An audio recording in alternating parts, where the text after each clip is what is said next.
श्री गणेशाय नमः। वक्रतुण्डमहाकाय सूर्यकोटिसमप्रभा निर्विघ्नं कुरु मे देव सर्वकार्येषु सर्वदा। प्रणम्य शिरसा देवं गौरीपुत्रं विनायकं भक्तवासं स्मरे नित्यं आयुकामार्थसिद्धये।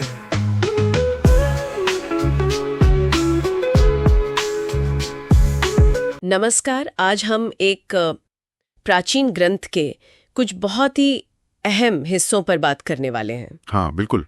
ये हिस्से एक महान योद्धा की कहानी कहते हैं। मतलब वो युद्ध भूमि में खड़ा है और सामने अपने ही लोग हैं, उसे लड़ना है और वो लड़ना नहीं चाहता। बिल्कुल हाँ, उसी के बारे में हमारे पास जो श्लोक और उनके अनुवाद है ना, वो उसकी उलझन, उसके तर्क, उसकी फीलिंग्स सब सामने लाते हैं। तो आज हम यही समझने की कोशिश करेंगे कि भाई जब ड्यूटी और पर्सनल रिश्ते आमने सामने आ जाएं तो क्या होता है मन में। हाँ, वो नैतिक और भावनात्मक कश्मकश। और देखिए, ये सिर्फ कोई इतिहास की बात नहीं है।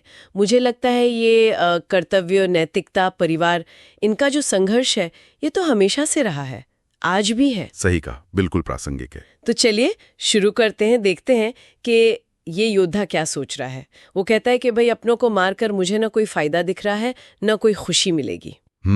मतलब उसे जीत नहीं चाहिए, राजपाट नहीं चाहिए, सुख भी नहीं चाहिए। अजीब है ना, एक योद्धा, और वो भी रणभूमि में। हाँ, अजीब लगता है, लेकिन इसकी वजह गहरी है। उसका तर्क सुनिए।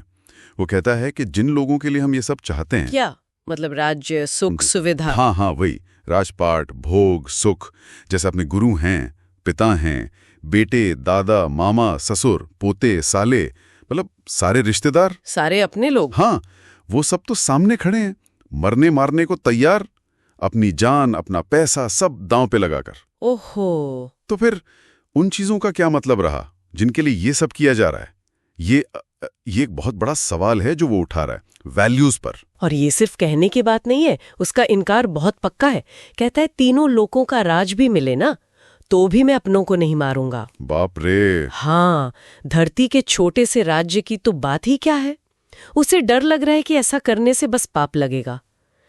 तो मतलब मामला जीत हार का नहीं रहा, अब नहीं रहा, ये तो पाप पुण्य का बन गया उसके लिए। बिल्कुल, ये एक नैतिक धर्म संकट है। सीधा कह रहा है कि अपनों को मारना ठीक नहीं है, और जो चीज ठीक नहीं उससे सुख कैसे मिल सकता। वो ये भी कह रहा है कि चलो मान लिया सामने वाले जो दुश्मन है वो शायद लोभ में इतने अंधे हो गए हैं, हाँ हो सकता है, कि उन्हें ना खुल का नाश दिख रहा है, ना दोस्तों से धोखा करने में कोई पाप नजर आ रहा है।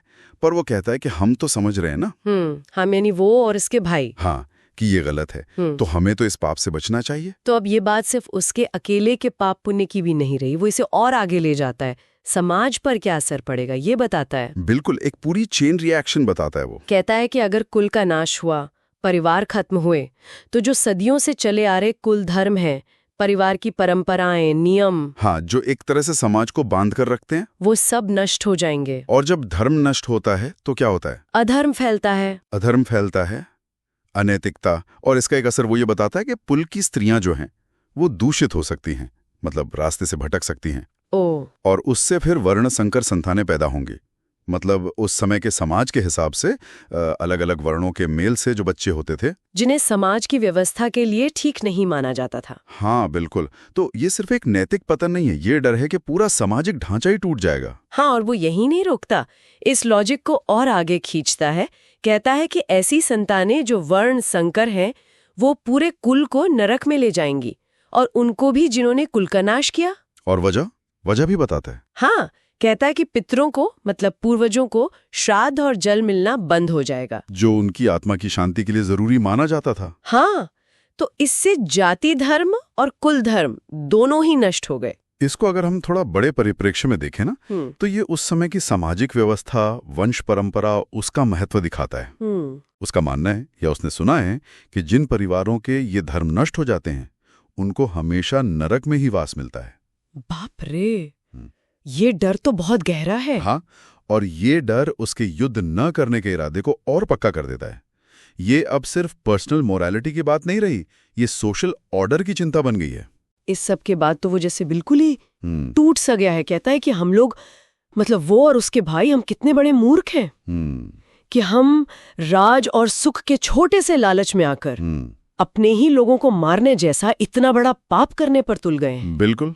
यहाँ तक कह देता है कि अगर दुश्मन जिनके हाथ में हथियार हैं वो मुझे मार भी डालें जबकि मैं निहत्था हूं, कोई विरोध नहीं कर रहा, तो वो मेरे लिए ज्यादा अच्छा होगा। सोचिए कितनी गहरी पीड़ा है। हाँ, उसकी आवाज में वो दर्द महसूस होता है। और फिर अंत में जैसा संजय बताते हैं, वो योद्धा इतना कहकर शोक से एकदम व्याकुल मन से अपना धनुष बाण एक तरफ रखता है और रथ के पिछले हिस्से में जाकर बैठ जाता है चुपचाप।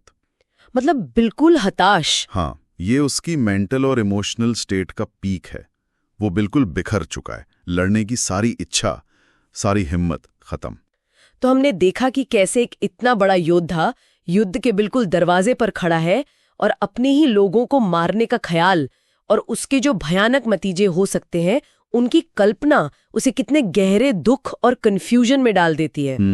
ये वाकई एक जबरदस्त चित्रण है।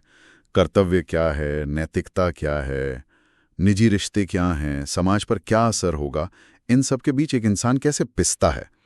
तो श्रोताओं के लिए एक सवाल छोड़ जाते हैं जरूर कि किसी भी इंसान के लिए अपने जो निजी सिद्धांत है, अपनी भावनाएं हैं और जो समाज ने या हालात ने कर्तव्य सौंपे, उनके बीच बैलेंस बनाना कितना मुश्किल हो सकता है, खासकर तब जब ये दोनों चीजें बिल्कुल उल्टी दिशा में खींच रही हैं। हाँ, शायद ये जो कश्मकश है, ये द्वंद्व है, ये आज भी उतना ही सच है, अलग अलग रूपों में। बिल्कुल सोचने वाली बात है।